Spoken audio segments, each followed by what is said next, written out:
Всем привет! Сегодня приготовим макаронс из черного кунжута. Если вам интересно, смотрите дальше. Для этого нам понадобятся миндальные лепестки или миндальная мука, черный кунжут, сахар,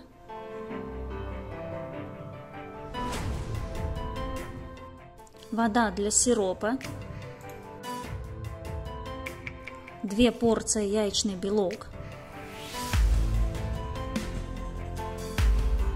сахарная пудра и какао. В кофемолке надо перемолоть миндальные лепестки, кунжут и немного сахарную пудру. Перемолоть надо в муку, поэтому я измельчаю в одном и в другом. Потом пропустить через сито.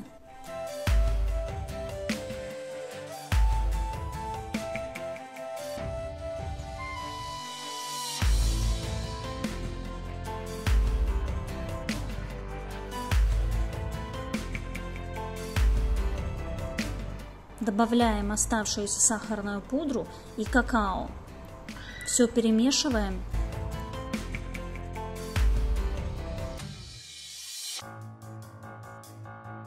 Добавляем 1 порцию яичный белок. Лопаткой перемешиваем, чтобы белок объединился с мукой. Должна получиться довольно густая масса.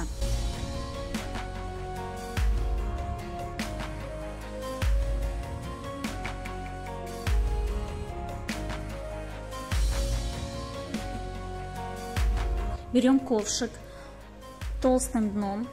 Идеально, если диаметр маленький, 14-16 максимум сантиметров, тогда сироп лучше варить. Добавляем воду, сахар, варим сироп до 118-120 градусов. Взбиваем вторую часть белка до такой легкой пены и добавляем сироп. Сироп вливаем тонкой струйкой.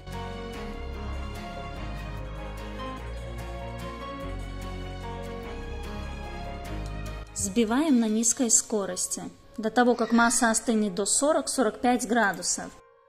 Белок оставляет такой уверенный клювик на венчике.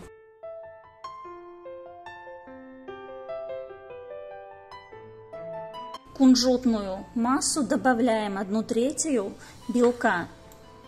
Вначале нам надо просто перемешать, чтобы объединился, нежная масса была. И потом добавляем оставшийся белок более аккуратными движениями.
Когда вмешали весь белок, мешаем снизу вверх, поднимаем, немного придавливаем массу, чтобы, если образовался воздух, мы его как бы выдавливаем. Мешать надо аккуратно и до тех пор, пока поднимаем лопатку, и вот эта наша масса стекает с лопатки непрерывной такой лентой. Ну, для новичков я не советую очень долго мешать, можно перемешать массу, и она будет жидкая, и макаронс растечется. Ставим в кондитерский мешок с круглой насадкой и выдавливаем макаронс. Когда отсадили все макаронцы, оставляем сушиться примерно 15-30 минут. Время сушки зависит от того, из чего я готовлю макаронцы. Если я готовлю классический вариант, из миндальной муки только, то я сушу максимум 15 минут. Если я делаю из другой муки, как в этом рецепте из кунжутной муки, то я сушу немного дольше. Выпекаем 150 градусов первые 10 минут. Потом снижаю температуру до 145 градусов и выпекаю еще примерно 5 минут. Чтобы была уверенность, что наш макаронс пропеклись, я советую вот так потрогать шапочку. Если она не шевелится или еле-еле шевелится, тогда они готовы.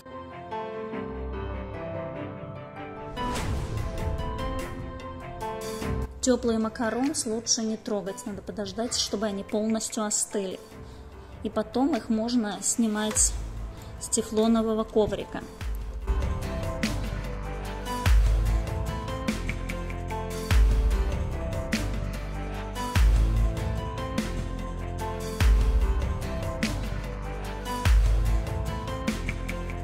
Тефлоновый коврик тоже играет роль. Есть тонкий коврик и есть потолще. Вот у меня такой довольно толстый этот коврик, и очень красиво макарон сами сползает с этого коврика. Приподнять, и вот они снимаются без проблем.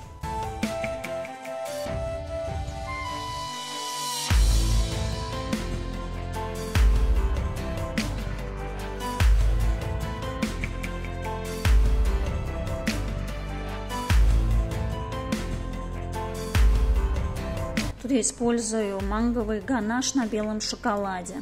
Взбитый ганаш.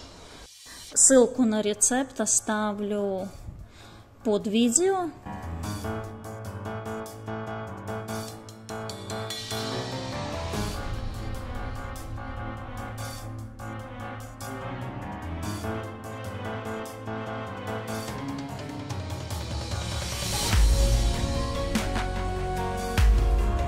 Чтобы приготовить идеальный макаронс, вам не хватает только хорошего рецепта. Тут надо тренироваться, понять свою духовку, понять, как работать с этим тестом, как взбивать белок, варить сироп. Это просто надо делать часто и понять, как это все между собой работает.